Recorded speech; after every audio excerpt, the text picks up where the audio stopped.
आज का हमारा चैप्टर है कोऑर्डिनेट ज्योमेट्री। कोऑर्डिनेट ज्योमेट्री के बारे में बात करने से पहले हम बात करते हैं नंबर लाइन की। हम सभी ने जूनियर क्लासेस में नंबर लाइन ड्रॉ करी थी। इनफैक्ट हमने अपने चैप्टर 1 में भी नंबर लाइन का यूज़ करा था। नंबर लाइन को यूज़ करके हम किसी भी नंबर को रिप्रेजेंट कर सकते हैं, ऐसा हमने एक्सरसाइजेज में भी परफॉर्म करा था। पर अब हम इस नंबर लाइन को थोड़ा डायरेक्शन से रिलेट करते हैं, जिससे कि कोऑर्डिनेट ज्योमेट्री आपके लिए आसान हो जाए। तो हम जो नंबर लाइन ड्रॉ करते हैं वो हम ड्रॉ करते हैं from minus infinity to positive infinity, और हम इसे रिवर्स भी बोल सकते हैं, that is from positive infinity to negative infinity. पर अब हम इसे डायरेक्शन से लिंक करें तो हम देखेंगे कि ये नंबर लाइन जो हमने ड्रॉ करी ये एक हॉरिजॉन्टल लाइन थी। तो हम कह सकते हैं ये हमारी वेस्ट टू ईस्ट या फिर ईस्ट टू वेस्ट जा रही थी। तो अगर कोई ऑब्जेक्ट हमारा एक हॉरिजॉन्टल सरफेस पे रखा हुआ है तो उसकी पोजीशन को डिनोट करने के लिए हम नॉर्मल नंबर लाइन का यूज कर सकते हैं, that is going from minus infinity to positive infinity in a direction from west to east. पर अगर हमारे पास कोई ऑब्जेक्ट ऐसा है जो कि हमारे उस पहले वाले ऑब्जेक्ट के, जो कि हमारी नॉर्मल नंबर लाइन पे रखा हुआ था, उसके ऊपर रखा हुआ है, तब हम उसे कैसे मार्क करेंगे या फिर कैसे उसकी पोजीशन आइडेंटिफाई करेंगे और बताएंगे। इस प्रॉब्लम को टैकल करने के लिए हमारे पास है कोऑर्डिनेट ज्योमेट्री। हमने देखा था कि हमारे पास जो नंबर लाइन थी वो सिर्फ एक हॉरिजॉन्टल डायरेक्शन में थी। तो अगर इसी तरह हम एक और नंबर लाइन ले लें जिसमें इक्वल पार्ट्स या फिर इक्वल इंटरवल्स हों यूनिट्स के, तो हम उसको वर्टिकल डायरेक्शन में ले लें और हमारी दोनों नंबर लाइंस के ओरिजिन को हम कोइंसाइड कर दें। मतलब हमारे पास एक हॉरिजॉन्टल एक्सिस है जो कि हम मान लेते हैं एक एक्स एक्सिस है, और हमारे पास एक वर्टिकल एक्सिस है जिसे हम बोलते हैं वाई एक्सिस। इन दोनों लाइंस के जो ओरिजिन हैं अब वो कोइंसाइड कर रहे हैं, और वो कुछ इस तरह कोइंसाइड कर रहे हैं कि जो हमारी ये लाइंस हैं ये आपस में परपेंडिकुलर हैं। तो अब ये जो सिस्टम बनता है, इस सिस्टम को हम कहते हैं कोऑर्डिनेट सिस्टम, और इस प्लेन को हम बोलते हैं जो कि इन लाइन से बनता है अ कोऑर्डिनेट प्लेन। एंड क्योंकि ये एक कोऑर्डिनेट प्लेन बना रही हैं तो इन एक्सिस को हम कहते हैं कोऑर्डिनेट एक्सिस। हमारी होती है एक्स एक्सिस जो कि होती है हॉरिजॉन्टल, और उसे हम डिनोट करते हैं एक्स एक्स डैश से। एंड हमारी दूसरी एक्सिस जो कि है हमारी वर्टिकल, उसे हम डिनोट करते हैं वाई वाई डैश से। ये बात ऑब्वियस ही है कि हमारे ओरिजिन के एक तरफ जहां से हमारा एक्स आ रहा है वहां पर हमारे सारे नंबर्स पॉजिटिव होते हैं और उसके ऑपोजिट साइड पे हमारे नंबर्स नेगेटिव होते हैं। सेम तरीके से हमारी वर्टिकल एक्सिस में भी ऐसा ही होगा। हमारे जो नंबर्स वर्टिकल एक्सिस में अपवर्ड डायरेक्शन में होंगे वो सारे पॉजिटिव होंगे, और डाउनवर्ड डायरेक्शन में होंगे वो नेगेटिव होंगे। तो ये है हमारे कोऑर्डिनेट एक्सिस। तो अब हमें पता चल गया है कि हमारी एक्सिस कौन सी होती हैं, that is x axis which is horizontal and y axis which is vertical। तो अब हम मान लेते हैं कि हमारे पास कोई एक ऑब्जेक्ट है जो कि रखा हुआ है हमारे पॉइंट A पर, जैसा कि आपको स्क्रीन पर दिख रहा है। अब हम उस ऑब्जेक्ट A की पोजीशन को कैसे डिनोट करेंगे।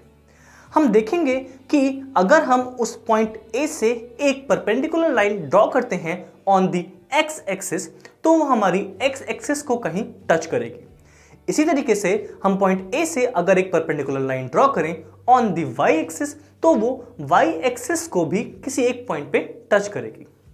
तो जो वो लाइन है जो हमने ड्रॉ करी from point A upon the x axis, वो डिनोट ये कर रही है कि हमारा ऑब्जेक्ट y एक्सिस पे कितना डिस्टेंस ऊपर है।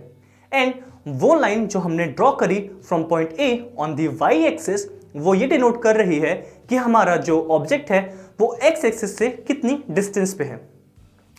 इस तरीके से हम किसी भी पॉइंट के कोऑर्डिनेट्स बता सकते हैं। तो जो हमारे पॉइंट्स हैं 2,3 या फिर x, y in this case, ये हैं हमारे coordinates of the point A।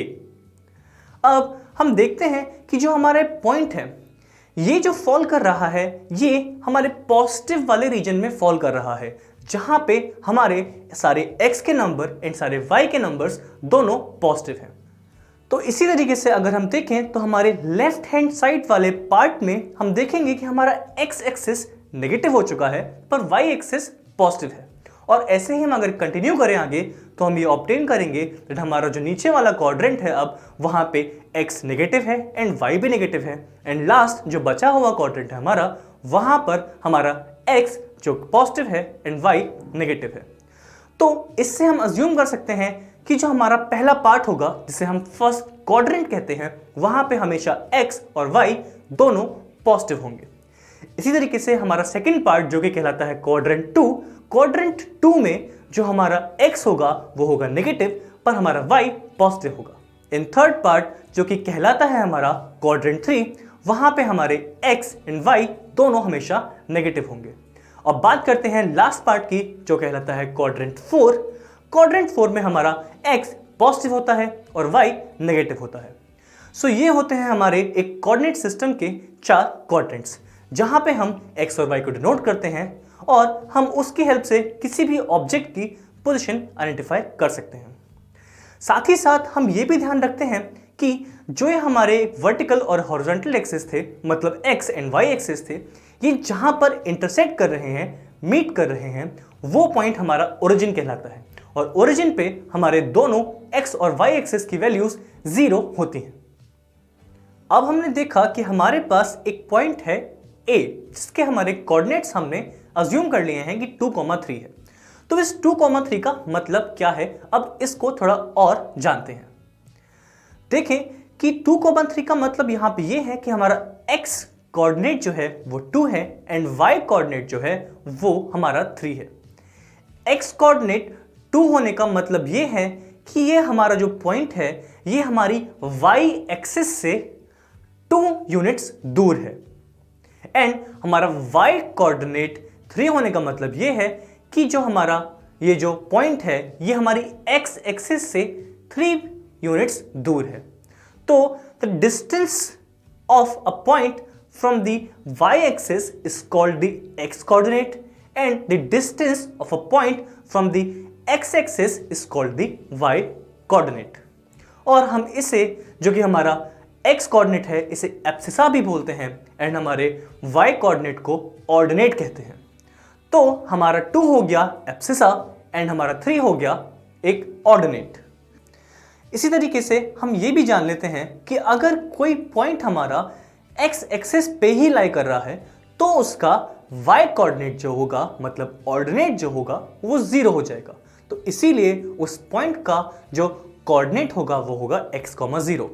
In the same manner, if there is a point जो कि लाई कर रहा है on the y axis, तब उसका जो हमारा एब्सिसा होगा वो 0 हो जाएगा एंड इसीलिए हमारे पॉइंट में सिर्फ और सिर्फ ऑर्डिनेट बचेगा एंड हमारे पॉइंट का कोऑर्डिनेट हो जाएगा 0, y। एंड जो हमारा ओरिजिन होता है, ओरिजिन का जो कोऑर्डिनेट होता है वो होता है 0, 0। हम एक बार फिर से देखते हैं कि हमारे कोऑर्डिनेट्स में हमारे कोऑर्डिनेट्स के साइन कैसे कैसे होते हैं। हमारे क्वाड्रेंट 1 में हमारे science of the x and y coordinate are both positive. In the second quadrant, x is negative, y is positive. In third quadrant, our x is negative as well as y is negative. And in the fourth quadrant, the x is positive while y is negative. ये थे हमारे 4 quadrants and हमारे abscissa, हमारा ordinate, हमारे origin के coordinates and साथ ही साथ हमारी कोऑर्डिनेट एक्सिस जिनके हमने नाम दिए थे x, x dash, y, y dash. हम यहाँ पे एक बात का और ध्यान रखेंगे कि अगर हमारे पास x is not equal to y है मतलब हमारे x और y आपस में इक्वल नहीं है तो जो कोऑर्डिनेट होगा x, y वो y, x के बराबर नहीं होगा। मतलब x, y will not be equal to y, x। पर अगर हमारे x एंड y आपस में इक्वल हैं that is x is equals to y तो हमारा x, y will be equal to y, x। इसको हम देख सकते हैं कुछ इस तरह से। हम मान लेते हैं कि जो हमारे पास x की वैल्यू है वो है 2 एंड हमारी y की वैल्यू है 3। तो 2, 3 can not be equal to 3, 2 और ये आप देख सकते हैं आपकी स्क्रीन पर प्लॉटेड कोऑर्डिनेट से कि जो 2, 3 है वो एक डिफरेंट पॉइंट है एंड 3, 2 एक डिफरेंट पॉइंट है। पर हम अगर देखें और मान लें कि हमारी x और y की जो वैल्यूज हैं वो सेम हैं, कह देते हैं कि वो दोनों वैल्यूज 2 हैं that is x is equal to y is equal to 2। तो जो हमारा पॉइंट होगा x, y वो होगा 2,2 एंड हमारा y, x पॉइंट भी 2,2 ही होगा। तो इसीलिए जब अगर x और y की वैल्यू सेम है तो हमारा x, y will be equal to y, x।